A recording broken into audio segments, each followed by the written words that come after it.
namandots, namandots, namandots, namandots.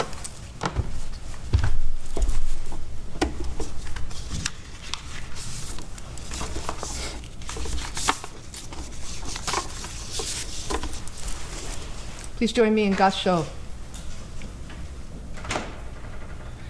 From Shinran's Jodo Wasan. When one utters Namo Amida Butsu, the goddess of the solid earth reveres and protects us day and night, accompanying us always, just as a shadow follows an object. Namo Amida Butsu. Namo Amida Butsu. Namandots. Namandots. Namandots. Namandots. Namandots. So good morning. Ohayo gozaimasu. Before I begin my talk, let's see, do I hear feedback? Does it sound really loud to you? Yes. Sensei, Reverend Kobata, or David, would you mind? Thank you.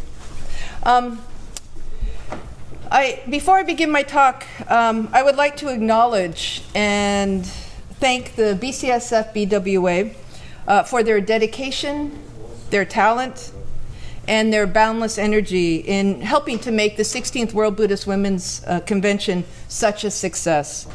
It was most definitely a group effort, but we have some really outstanding women in this temple, and they really went above and beyond in assisting, and also the pre and post temple tours. We had temple tours happening for a lot of the participants of the convention. And so I thank the BWA for being so hospitable and just offering some really fabulous tours. So I offer my deepest gratitude to each and every BWA member that assisted. So the Jodo Wasan that I read earlier at the beginning is really a favorite of mine, one of my favorites of Shinran's. Shinran's quote is referencing the earth goddess in protecting us night and day.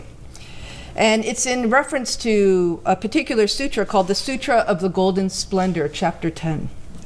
And there's a beautiful line in this sutra where the earth goddess and her attendants all proclaim, "The teachings will generate in our bodies great strength, joyous resilience, and might." And I can't help but think of all the women in this tradition here in the U.S. who have come and gone before me.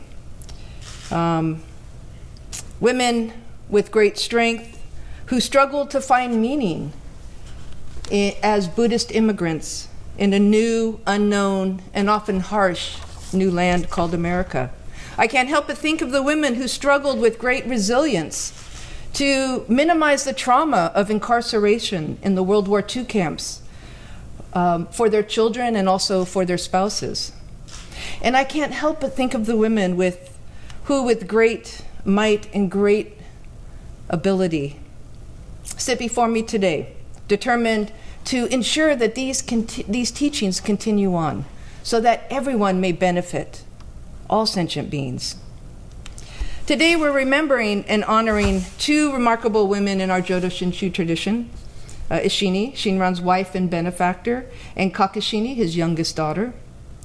They never taught or wrote extensively on the Nembutsu, unlike Shinran, but their contributions to this tradition remains invaluable.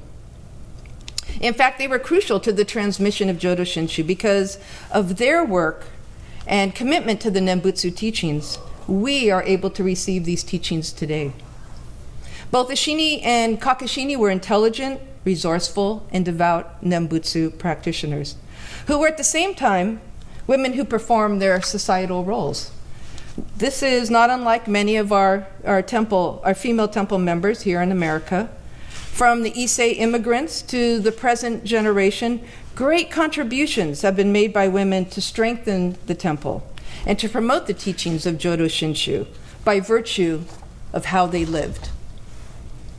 Also, and most importantly, remembering Eshinni-sama and Kakushinni-sama is an opportunity to celebrate the true equality of women in Buddhism, which, due to human ignorance and delusion, has not always been recognized. Most of the written records that tell us about the history of Buddhism were written by men, male monastics, and there's very few voices of early Buddhist women. There's some, but not very many, which have survived in written form. Much of this was due to the misogynistic beliefs which were deeply ingrained in societies in which Buddhism grew and spread. Even in our Pure Land tradition, which arose with the sole purpose of offering a way to liberation and Buddhahood for all sentient beings, the monastic writers of the larger sutras still felt compelled to honor the popular belief that women were inferior to men and couldn't enter Sukhavati, Amita's Pure Land of Bliss, as a woman. The larger Pure Land Sutra included a sort of loophole for us, which promised the transformation of women into men after death in order that they could continue their path to Buddhahood. It's now clear to most Buddhist scholars that the negative beliefs about women, which Buddhists accepted through the ages and unfortunately in some places still are accepted, they're the consequence of the overwhelming influence of cultural attitudes about men and women, and have nothing really to do with the Buddha's message of acceptance, equality, that everyone has Buddha nature. In fact, one of the stories we tell ourselves is that the historical Buddha, Siddhartha Gautama, was radical and revolutionary for his inclusion of women into his monastic order over 2,600 years ago. And while it's true that the Buddha was indeed radical for welcoming followers of every caste, including the lowest class at that time called the untouchables, contemporary scholarship calls out the incongruity in the story of how exceptional it was that the Buddha ordained women.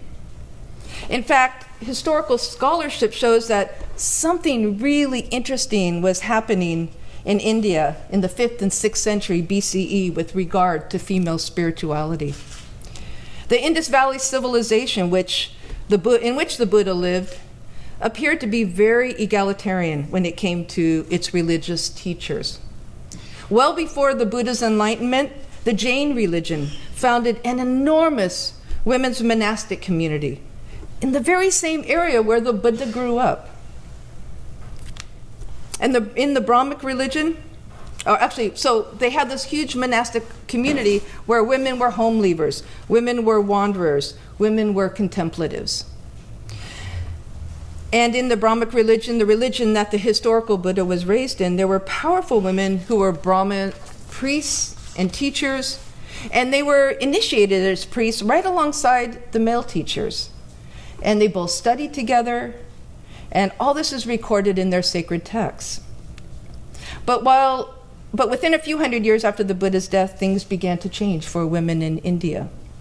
American Buddhist historian Tathaloka Terry, she is also a Theravada nun, has researched and taught extensively on this subject, and she's shown that when Alexander the Great invaded India, he actually invaded, his campaign began in Gandhara, which is northwestern India, in 325 BCE, several hundred years after the Buddha's death. He linked the East and West, but he also planted the Western seeds of misogyny that were flourishing in the Western Empire. And so women's roles in Indian society began to change swiftly.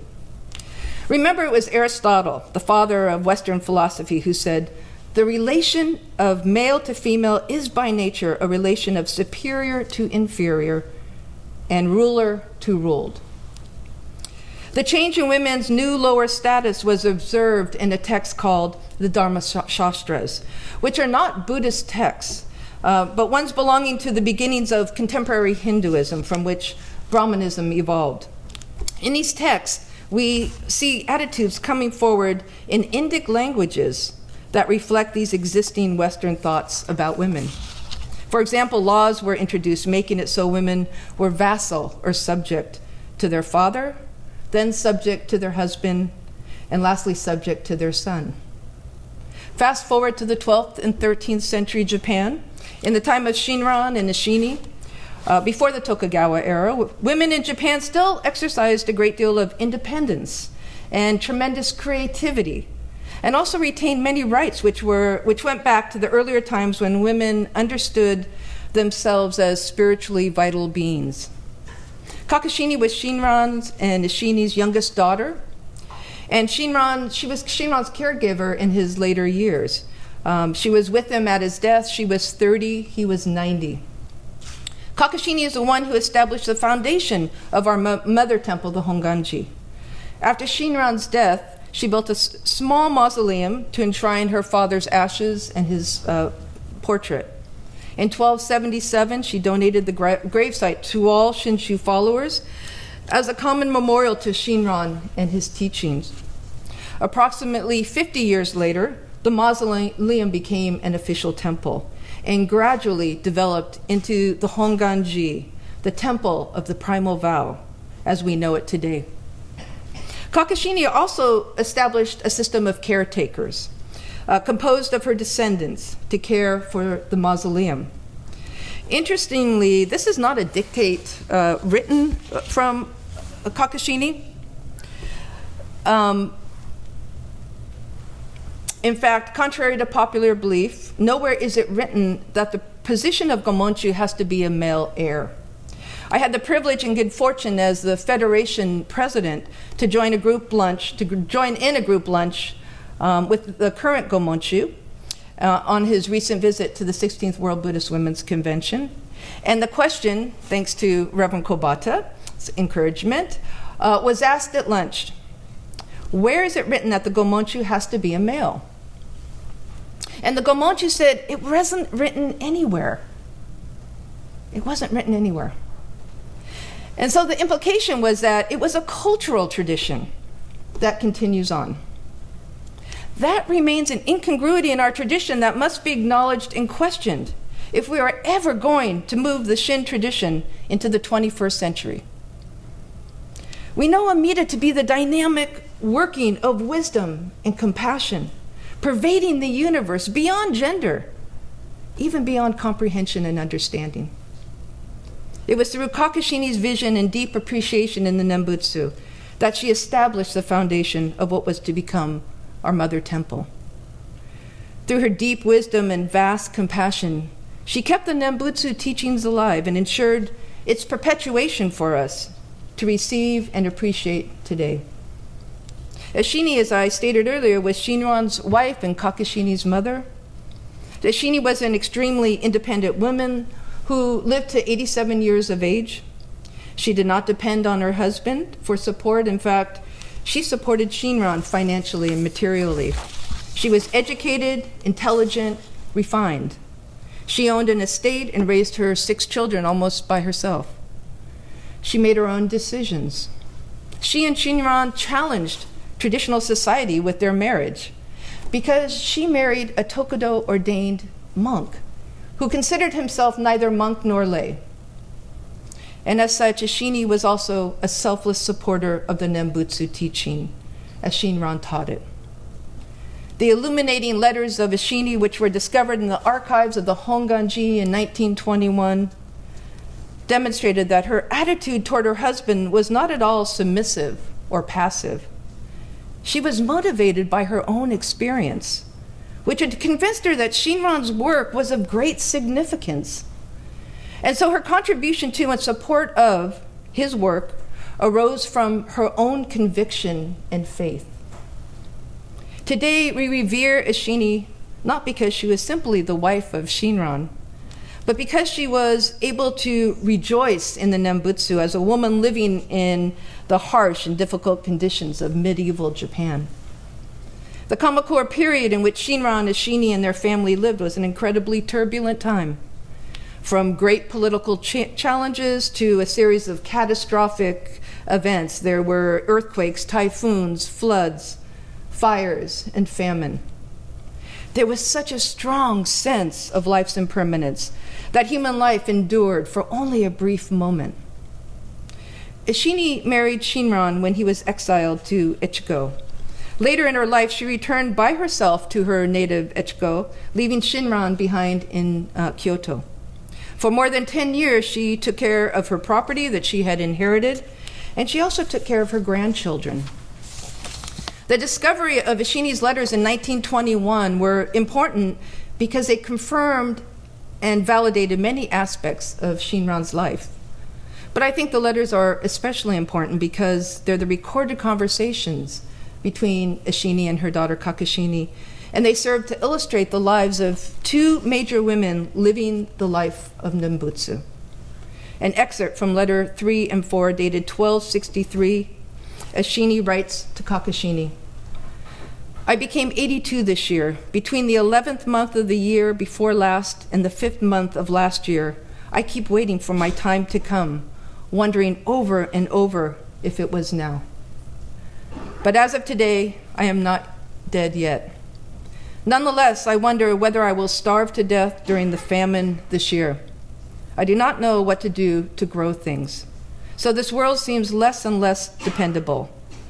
Though it is not clear how much longer I will live, there is no reason for me to feel bitter toward the world. Wow. There is no reason for me to feel bitter toward the world. Eshinni's acceptance of impermanence of this preciously fleeting world, to see things really as they are, which we talk about all the time in Shinshu, truly stands out to me. How do we do that ourselves? How do we bridge the other, the ultimate reality of our oneness, with this limited, finite, impermanent life? Like Eshinni, like Kakushinni, and all the Shin women who have come before us, we do it through Namo Amida Butsu. Eshinni and Kakushinni demonstrated through how they lived their life that they entrusted themselves to immeasurable wisdom and compassion. And through that process, they gradually influenced our life. A while back, I wrote an article for the Wheel of Dharma and mentioned that everywhere I go, all the different temples that I'm privileged to be invited to, I look out and I see women. I see a lot of women. And then I look out at our institutional BCA history, the ministry, the national board leadership, and I see that it's been and continues to be overwhelmingly male. The incongruity between our temple attendance and our BCA leadership is pretty glaring. The incongruity between our doctrinal teaching of non-discrimination and the current reality of our culturally based patriarchy is actually pretty heartbreaking. We can talk all we want about declining membership and paying off the endowment loans and the needed facility repairs, but if we don't walk the talk of our teachings, then really it's all for nothing. The glaring incongruities must be addressed. Our 21st century children are not blind followers, and nor should they be.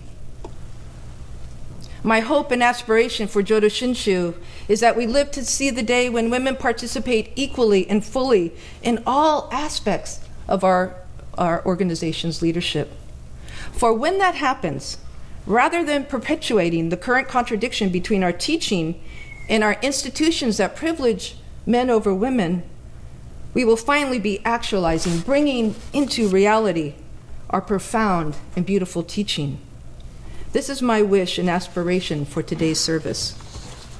We stand on the shoulders of Eshinni, we stand on the shoulders of Kakushinni, and we stand on the shoulders of every woman who preceded us in this tradition, whose strength, whose resilience, whose abilities continue to support us. We are inspired, we are dedicated, we are devoted, and we have boundless ideas and energy. Let us together, guided by wisdom, vitalized by compassion, cultivate and nurture each other as we walk the path of Nembutsu together. Let us hear with our body, our heart, and our mind Shinran's Jodo Wasan, number 104. When one utters Namo Amida Butsu, the goddess of the solid earth reveres and protects us day and night, accompanying us always, just as a shadow follows an object. Namo Amida Butsu, Namo Amida Butsu, Namo Amida Butsu. Namandots, namandots, namandots, namandots. Thank you.